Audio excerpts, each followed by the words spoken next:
علی عباده الذین اصطفى اما بعد فاعوذ باللہ من الشیطان الرجیم بسم اللہ الرحمن الرحیم۔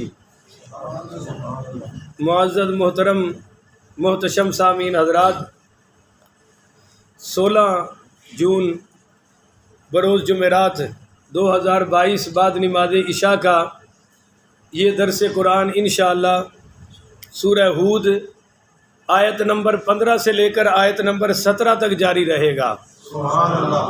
آپ دعا فرمائیے رب کریم مجھے شرح صدر کے ساتھ حق سچ بیان کرنے کی توفیق عطا فرمائے، آمین۔ اور ہم سب کو عمل والی باتوں پر عمل پیرا ہونے کی توفیق عطا فرمائے، آمین۔ آمین ثم آمین۔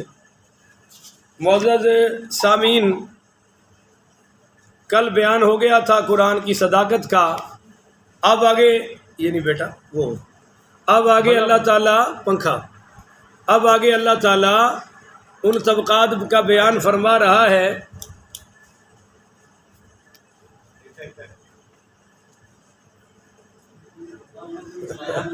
کدے چلایا نہیں؟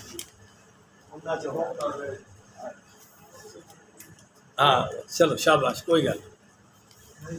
اب آپ کی ساری توجہ میری طرف ہو، بڑی مہربانی، بات بڑی اہم ہے۔ من کان یرید الحیات الدنیا، جو طلبگار ہیں دنیاوی زندگی کے، وزینتہا، اور اس کی زیب و زینت کے۔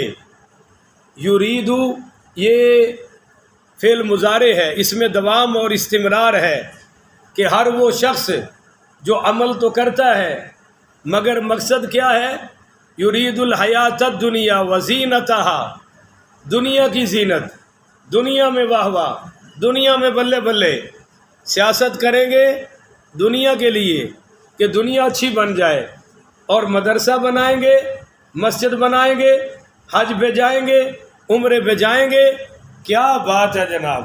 ایسا اللہ کا غضب ہم پر مسلط ہوا ہے، ایسے ہم بدعملیوں کے جال میں پھنسے ہیں کہ مولوی صاحب عمرہ کرنے جاتا ہے تو وہ لمحہ بلمحہ تصویریں کھینچ رہا ہے اور فیس بک پہ اپلوڈ کر رہا ہے۔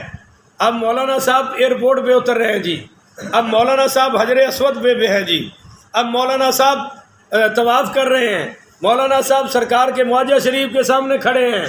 میں نے کہا مولانا صاحب اللہ کے لیے گیا تھا نا، اللہ کے رسول کے لیے گیا تھا نا، تو دکھاتا صرف اللہ کو، دکھاتا صرف اللہ کے رسول کو، تو تیرا یہ جہان بھی کامیاب تھا، اگلا جہان بھی کامیاب تھا۔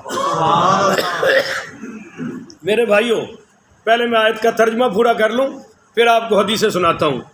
من کان یرید الحیات الدنیا، جو طلبگار ہے دنیاوی زندگی اور وزینتہا، اس کی زیب و زینت کے، نوفی الیہم، ہم ان کو پورا بدلہ دیں گے۔ بولو جی، پورا بدلہ دنیا کے طلبگاروں کو بھی دیں گے، الیہم اس میں اعمالہم فیہا، انہیں پورا بدلہ دیں گے ان کے اعمال کا، فیہا اسی زندگی میں، وہم فیہا لا یبخسون، اور انہیں اس میں نقصان نہیں اٹھانا پڑے گا۔ جب ارادہ ہی دنیا کا تھا تو اجر بھی، آپ بولتے جائیں تاکہ میں بات پوری کر لوں اور مجھے رکاوٹ نہ ہو۔ جب ارادہ دنیا کا ہے تو اجر بھی۔ پہلی حدیث پاک سنیے۔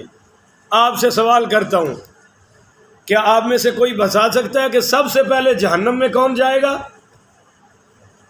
بتائیے۔ تو اب آپ کو یاد تو رہے گا نا کہ میں نے سوال کیا تھا؟ نہیں، مشرک کی نہیں جی، مشرک سے بھی پہلے مسلمان، اور مسلمانوں میں کون جائے گا؟ جی فرمائیے۔ ہاں بالکل ٹھیک، سمجھ گیا میں، بس جزاک اللہ۔ آپ کے میں بتا دیتا ہوں، بہت اچھی بات، کہو سبحان اللہ۔ اب مجھے بھی مزہ آ رہا ہے نا کہ میں پڑھے لکھے لوگوں میں خطاب کر رہا ہوں۔ اب توجہ سے سنیے۔ سیدنا ابو ہریرہ رضی اللہ تعالیٰ عنہ صحابہ میں بہت بڑے عالم تھے، حافظ الحدیث تھے، اور صحابہ نے ان کو ممبر رسول پر بٹھایا کہ حضرت ہمیں کوئی حدیث سنا دیں، تو غش کھا کر بے ہوش ہو کے گر پڑے۔ پھر بٹھایا، پھر حدیث پڑھنے لگے اور بے ہوش ہو کے گر گئے۔ پھر تیسری بار بٹھایا، لوگوں نے پانی پلایا، کہا حضرت خیر تو ہے؟ فرمایا یار میں تمہیں حدیث سنانے کے لیے بیٹھا تو سب سے پہلے یہ حدیث میرے ذہن میں آ گئی کہ اللہ تعالیٰ سب سے پہلے ایک عالم دین کو کھڑا کرے گا۔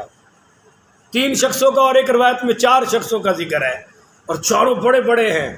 میں نے عالم کا آپ کو بتا دیا، عالم کو اللہ کھڑا کرے گا، عالم با عمل کو، بولو بے عمل کو نہیں بھائی، با عمل کو کھڑا کرے گا۔ اللہ پوچھے گا کیا کر کے آیا دنیا میں؟ یہ کہے گا اللہ میں نے علم حاصل کیا، اللہ میں نے عمل کیا، میں نے لوگوں کو تبلیغ کی، بڑے بڑے خطاب کیے تیری رضا کے لیے۔ جب کہے گا نا تیری رضا کے لیے، تو اللہ فرمائے گا کذبتا، تو جھوٹ بولتا ہے، تو پڑھتا تھا کہ لوگ کہے بلے بلے بھائی موتی مسجد کا خطیب بہت بڑا ہے، اس جیسا کوئی عالم ہے؟ معاذ اللہ، استغفر اللہ۔ میں اپنی مثال دے رہا ہوں کہ کہیں آپ یہ نہ سمجھے کہ میں کسی عالم پہ تنقید کر رہا ہوں۔ اللہ ہمیں اس سے محفوظ فرمائے، آمین۔ ہمارے بارے میں بھی آمین کہہ دو، آمین۔ تو پڑھتا تھا کہ لوگ علامہ کہیں، تو پڑھتا تھا لوگ مفتی کہیں، تو بیان کرتا تھا بلے بلے ہو جائے، اور تو بیان کرتا تھا اور لوگوں سے کہتا تھا نعرے لگاؤ میرے نام کے، تو بیان کرتا تھا اور کہتا تھا پھولوں کے ہار ڈالو، مجھ پر نوٹ نچھاور کرو۔ تیرا مقصد میری رضا نہیں تھا، تو نے جو دنیا میں چاہا وہ تجھے مل گیا، تیرا عمل مجھ تک آیا ہی نہیں۔ اللہ فرمائے گا فرشتوں اس کو پکڑو اور 70 ہاتھ لمبے سنگل کی بیڑیوں میں اس کو جکڑو اور گھسیٹ کر جہنم میں پھینک دو۔ سب سے پہلے جہنم میں اس کو ڈالا جائے گا، اور ایک روایت میں آتا ہے سب سے پہلے اللہ حاجی صاحب کو کھڑا کرے گا، ہاں جی حاجی صاحب تو دنیا میں کیا کر کے آیا؟ حاجی کہے گا اللہ میں نے حج کیا، اتنے پیسے خرچ کیے، اتنی مشقتیں اٹھائی تیری رضا کے لیے، کیونکہ تیرے نبی نے فرمایا تھا جو حج کر کے واپس آتا ہے وہ ایسے ہو جاتا ہے جیسے آج ماں کے بطن سے پاک پیدا ہوا ہے۔ اللہ میں نے تیری رضا کے لیے حج کیا۔ اللہ فرمائے گا کذبتا، بکواس کرتا ہے، جھوٹ بولتا ہے، تو نے حج کیا اور ساری عمر حاجی کہلوایا، ساری عمر 5 ٹائم نماز پڑھتے ہو، اور کوئی نہیں کہتا میں انور نمازی ہوں، کوئی نہیں کہتا میں سیف اللہ نمازی ہوں، میں طارق نمازی ہوں۔ ایک بار حج کرتے ہو اور حاجی حاجی حاجی حاجی کی جان ہی نہیں چھوٹتی، وہ نام کا حصہ بنا لیا، اور نماز کے نام پہ تو کوئی نہیں آیا، کوئی نہیں کہتا میں سیف اللہ روزہ دار ہوں، میں سیف اللہ صدقے والا ہوں، میں سیف اللہ خیرات والا ہوں، پر حج کر کے 7 حاجی لگاتے ہیں۔ اللہ فرماتا ہے تو نے دنیا کے لیے حج کیا، دنیا میں تجھے حاجی کہہ دیا گیا، میرے تک تیرا عمل پہنچا؟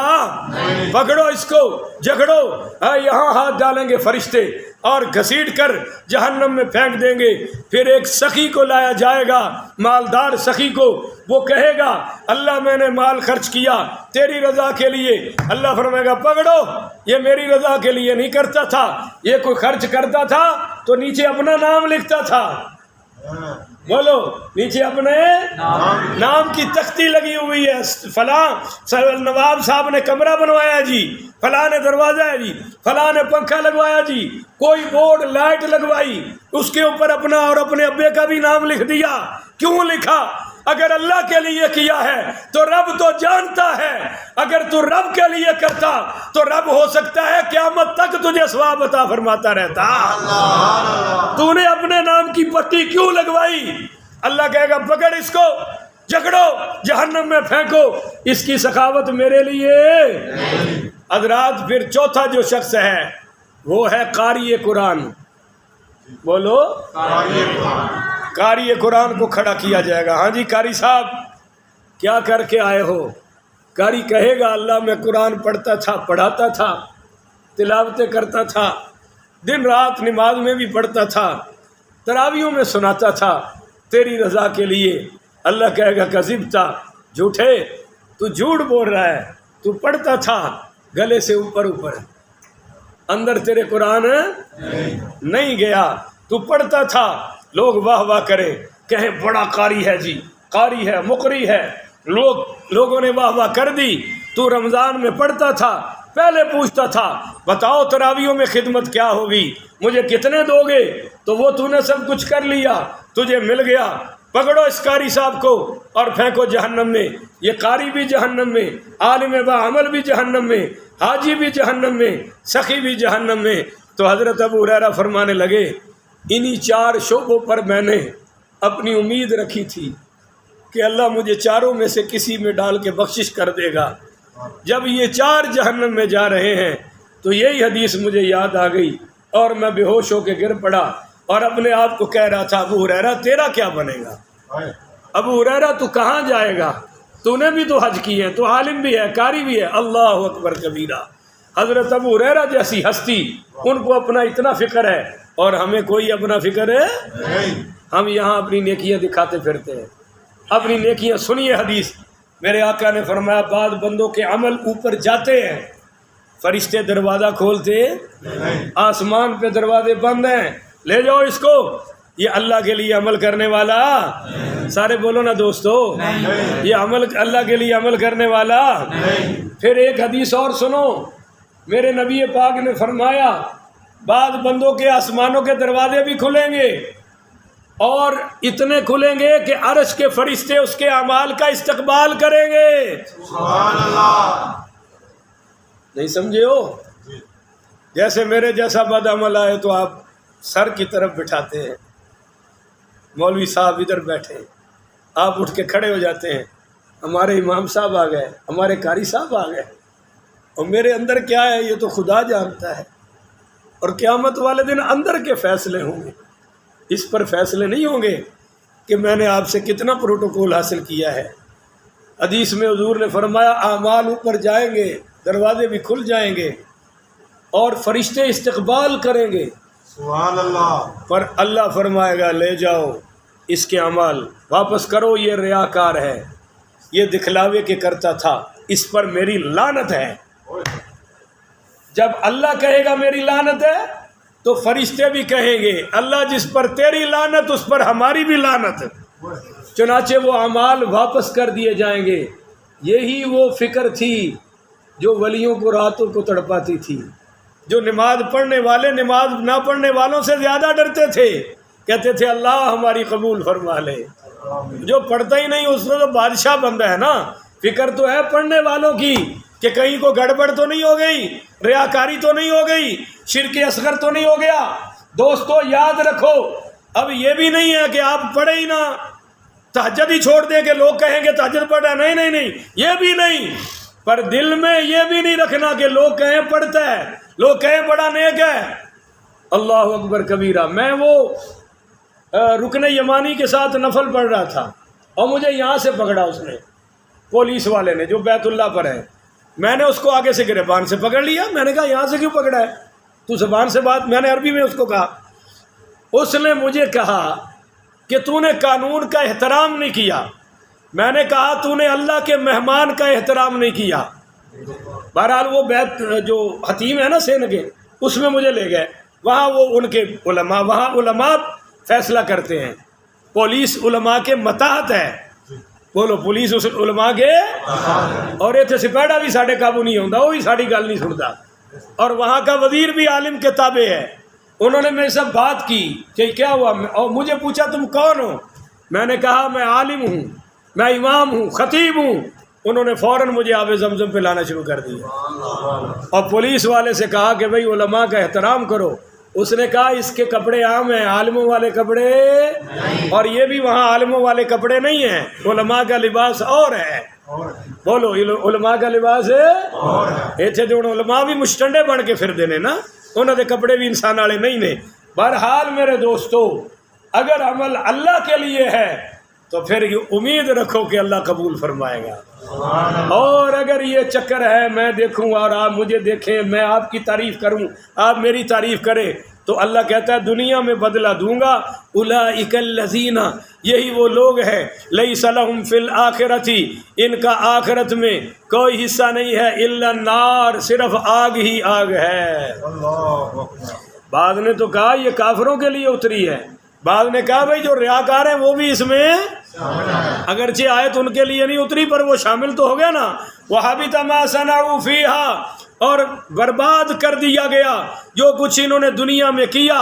وَبَاطِلٌ مَا كَانُوا يَعْمَلُونَ، اور مٹ جانے والا تھا ہر وہ عمل جو دنیا میں وہ کر رہے تھے، عمل باقی اس کا رہتا ہے جو صرف رب کے لیے کرتا ہے۔ سبحان اللہ۔ افمن کان علی بینۃ من ربہ، تو کیا وہ شخص انکار کر سکتا ہے جس کے پاس روشن دلیل ہو اپنے رب کی طرف سے؟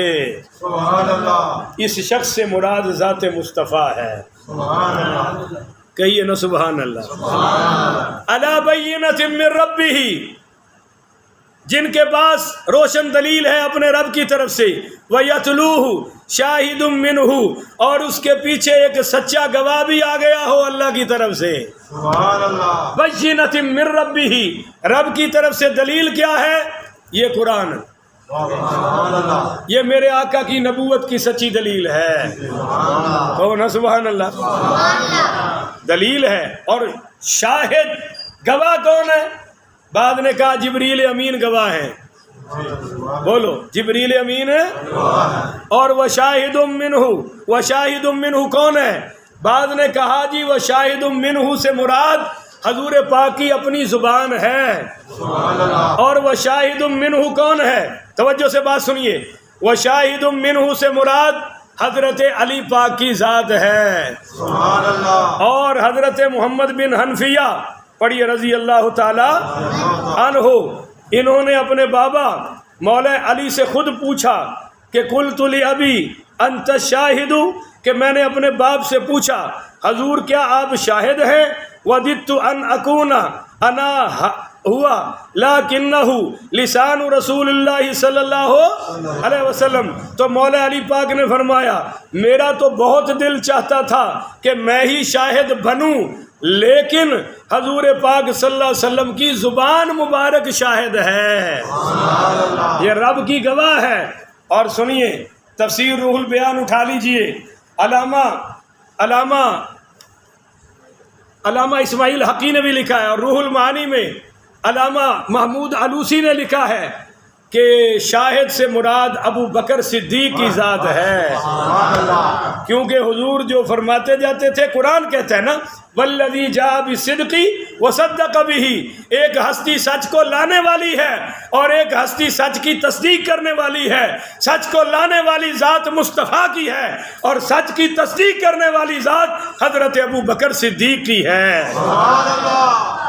تو فرمایا وَمِن قبلہ کتاب موسیٰ، اور اس سے پہلے موسیٰ کی کتاب بھی آ چکی ہے، اس میں بھی بولو حضور کے بارے میں گواہیاں ملی ہیں۔ آئیے میں آپ کو ایک مزے کی دلیل بتاؤں، ابھی ایمان تازہ ہو جائے گا۔ 9ویں پارے میں آج آپ سن چکے ہیں الذی یجدونہ مکتوبا عندہم فی التوراۃ والانجیل، پاتے ہیں اس پیغمبر کو لکھا ہوا تورات اور انجیل میں، یعنی جیسے حضور کی شان قرآن میں ہے تورات میں بھی ہے اور انجیل میں بھی ہے۔ اور وَكَانُوا مِن قَبْلُ يَسْتَفْتِحُونَ عَلَى الَّذِينَ كَفَرُوا، اور حضور کے آنے سے پہلے یہ کافر حضور کے وسیلے سے فتح مانگا کرتے تھے، یہودی فتح مانگا کرتے تھے حضور کے وسیلے سے۔ اور فلما جاہدوا ما عرفوا کفروا بہ، پس جب آپ تشریف لائے تو انہوں نے پہچان لیا اور پہچان کر پھر انکار کر دیا۔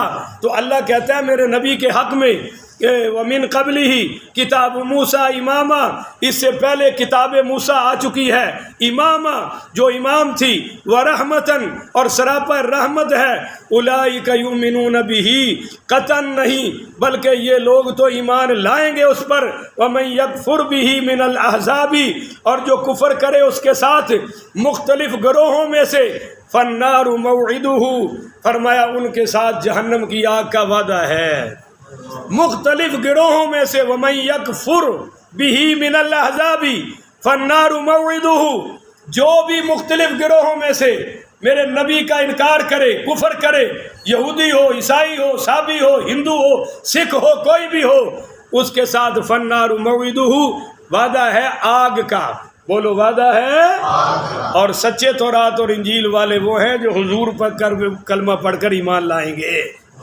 فلا تکن فی مریۃ منہ، پس اے سننے والے نہ پڑ جا شک میں اس کے متعلق، انہ الحق من ربک، بلا شبہ یہ حق ہے تیرے رب کی طرف سے۔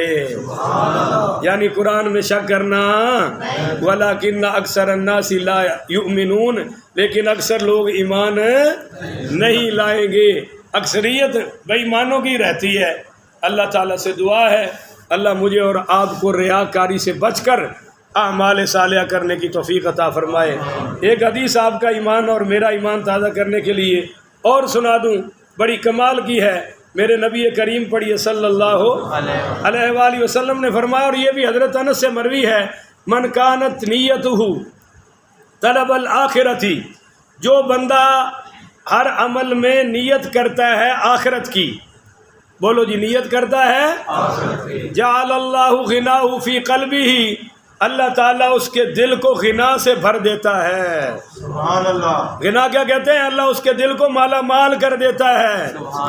اور فرمایا وجمع اللہ شملہ وآتتہ دنیا وہی راغمۃ، اور اللہ تعالیٰ اس کی دنیاوی زندگی، اس کے پراگندہ حال کو، اس کی غربت کو درست فرما دیتا ہے۔ اور فرمایا دنیا ناک رگڑتی ہوئی اس کے پیچھے مقدر کی چل کر آتی ہے۔ ومن کانت نیتہ طلب الدنیا، جو دنیا کے طلب کی نیت بنا لیتا ہے، جعل اللہ الفقر بین عینیہ، اللہ کہتا ہے میں آنکھوں کے درمیان اس پر مہر ٹھپا فقر کا لگا دیتا ہوں۔ وشتت علیہ امرہ لا یاتیہ منہا الا ما کتب لہ، اور فرمایا کہ اس کی خستہ حالی کے باوجود دنیا اسے اتنی ہی ملتی ہے جتنی مقدر میں لکھی جا چکی ہے۔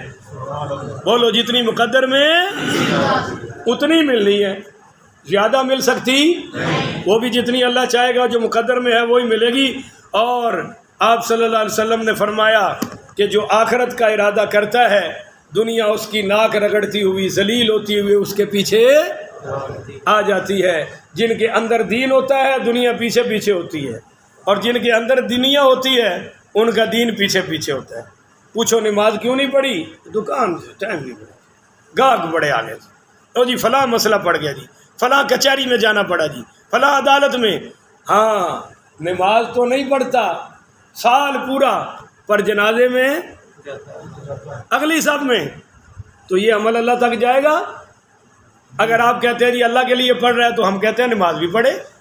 نماز زیادہ شان والی ہے یا جنازہ زیادہ ہے؟ تو نہیں پڑھتا نا۔ اور ویسے آ جائے گا افطاری میں، ابھی آپ کل کہہ دیں ماشاءاللہ لنگر ہوگا تو سارے آ جائیں گے۔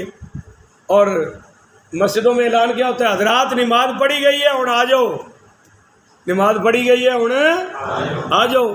تو جہاں قوم کے عملوں کا یہ حال ہو وہاں کبھی بھی کامیابی، وہاں یہی ہوتی ہے کہ ہر جمعرات کو ماشاءاللہ 25 روپے پٹرول اتے، تسی ہن روو چیخو، اللہ نے تھوڑیاں لگاماں ظالماں دے ہاتھ وچ پھڑا دتیاں نے۔ اور وہ ظالم نے جڑے فرعون نالوں بھی زیادہ ظالم نے، انہوں کسے بچے تے ترس آ گیا سی، انہوں کسے بچے تے ترس نہیں آئے گا۔ آگے آگے دیکھیے ہوتا ہے کیا، ابھی تو ابتدا ہے، روتا ہے کیا۔ آخر ودعوانا ان الحمدللہ رب العالمین۔